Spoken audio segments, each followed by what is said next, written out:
نبی اکرم صلی اللہ علیہ وسلم نے فرمایا، اس ذات کی قسم جس کے ہاتھ میں میری جان ہے، تم معروف بلائی کا حکم دو اور منکر برائی سے روکو، ورنہ قریب ہے کہ اللہ تعالیٰ تم پر اپنا عذاب بھیج دے، پھر تم اللہ سے دعا کرو اور تمہاری دعا قبول نہ کی جائے۔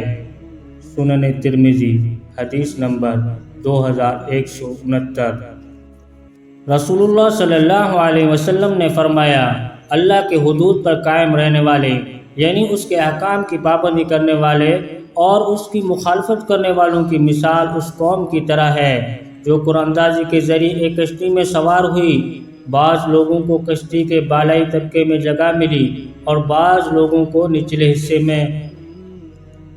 نچلے طبقے والے اوپر چڑھ کر پانی لیتے تھے تو بالائی طبقے والوں پر پانی گر جاتا تھا، لہذا بالائی حصے والوں نے کہا، ہم تمہیں اوپر نہیں چڑھنے دیں گے تاکہ ہمیں تکلیف پہنچاؤ۔ یہ سن کر نچلے حصے والوں نے کہا، ہم کشتی کے نیچے سوراخ کر کے پانی لیں گے۔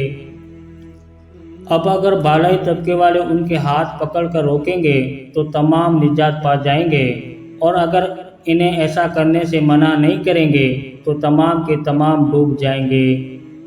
سنن ترمذی، حدیث نمبر 2173۔ رسول اللہ صلی اللہ علیہ وسلم نے فرمایا، اپنے ماں باپ کو گالی دینا کبیرہ گناہوں میں سے ہے۔ صحابہ نے عرض کیا، اللہ کے رسول، بھلا کوئی آدمی اپنے ماں باپ کو بھی گالی دے گا؟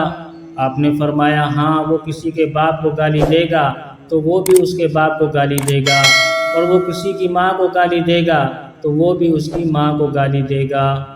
سنن ترمذی، حدیث نمبر 1902۔